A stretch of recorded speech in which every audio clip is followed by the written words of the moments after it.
Is that Hammerhead? Look at that. Damn.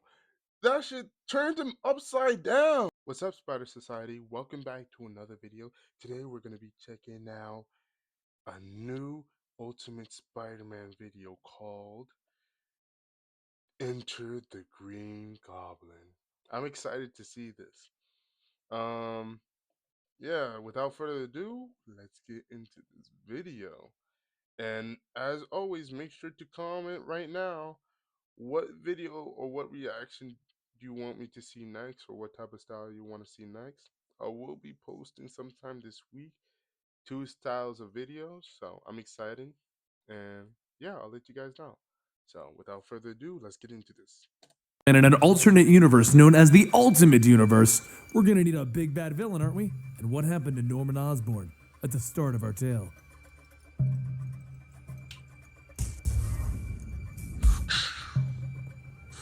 Last time in Ultimate Spider-Man, his powers were granted and he began to learn how to be the hero Spider-Man.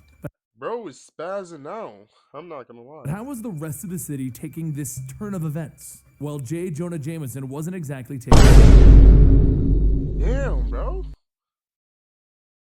Is that Hammerhead? Look at that forehead, bro. Bro got the Martin Luther King treatment. I don't even want to get on Mr. Magneto with the Magneto hairline, with the Magneto forehead foreline. I'm gonna stop joking, bro, because I'm glitching out. Lightly, because he saw a guy running around in his underwear and assumed that he had to be a menace. So he wants as much information as he can get on this Spider-Man. While this is happening, Spider-Man is off inventing some new technology to go with his whole Spider-Man image. Basically, he created some web shooters using his father's formula for a molecular adhesive. It's strong, it's sticky, and he can shoot it out of his wrist thanks to some web shooters. The next day at school, he finally returned to school after losing his father in a freak lab accident, and as Peter is checking in on him, his new spider sense begins to go off. And following that, there's a loud boom! Fire and smoke begin to spew out of the... Damn! That shit turned him upside down. How you even get flipped upside down, bro? That's actually crazy. School as Peter runs through the hallways trying to figure out what's going on. And it's Harry who seems to know as he shouts, "Help me! He's here!" Using that as his entrance, Spider-Man arrives and he bolts into the building to see what exactly is happening. And with the sprinklers above raining on his head, Spider-Man calls out to whoever did this, and a very large man in a torn cloak. Is that BGC? Oh god, no, bro. Is that the Hulk? Oh no, bro.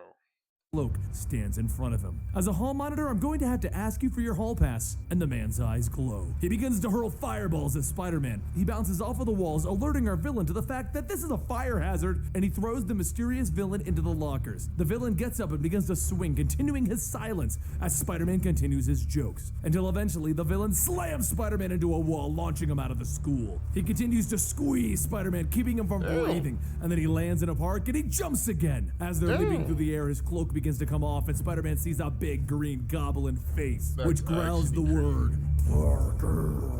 Spider-Man looks at him. "Who are you?" And instead of responding, he throws Spider-Man down into the streets below. He begins to panic. How could I survive this? Is this the end already? Until it dawns on him. His webbing! He thwips it towards one building and then another building, begging for this to work. And then like a giant trampoline, it propels him back into the sky. He cheers out, excited that it actually worked, and then he thinks to himself, I wonder if my other idea will work. And he thwips onto a nearby building, swinging into action and landing square into the goblin's back. As he gets a couple of shots in, the goblin reaches up, grabbing his head, and he throws him back into the ground. He throws out 2 more thwips, but the goblin dodges, and it attaches to the nearby helicopter. While they both stand there staring at each other, another problem has presented itself, as the goblin now sees the looky-loos who have joined the fight, and he begins to sprint off towards them. Spider-Man tries to attach his webbing to the goblin, but he has too much sheer strength, and he pulls Spider-Man right off of the wall. He then throws his cloak into the air with Spider-Man still attached, and he leaps up to the level of the helicopters. His hands begin to burn brightly as he prepares to throw more fireballs at them. And as Spider-Man gets between the goblin and the helicopters,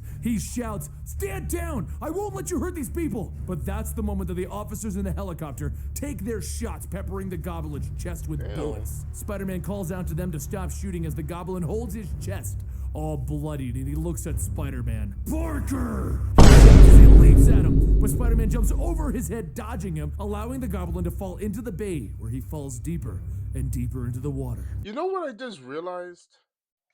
Dodging him, No, no. allowing the Why is he wearing like a onesie, bro? What was bro wearing? That's the part that's throwing me off.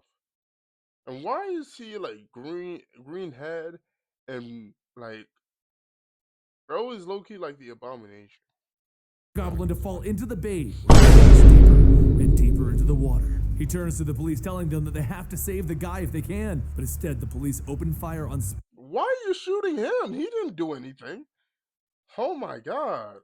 You got a monster and you shooting at the guy in a costume? Spider-Man. He dodges and he rolls out of the way, getting out of sight before changing back into Peter and going back to the school. He stumbles out of the school claiming that he was under a chalkboard, and Mary Jane rushes over, giving him a huge hug. Harry decides to tell everyone who that was at that very moment, and he informs the group that it was his father. Norman Osborn did not die in the lab. He changed into that thing, and now he's after Harry to kill him. As the police bring Harry in for questioning, Peter can't help but wonder what's to come next. I know this story is a Damn. That was a short video. But again, if you guys like that video, make sure to comment down and like this video. Let's try to get to 25 likes. Can we get to 25 likes, y'all? That would mean the world to me. All right, Spider Society. I'll see you guys in the next video. Let me know what do you guys want to see next. And yes, Spider Society. I'll see you guys tomorrow. Peace.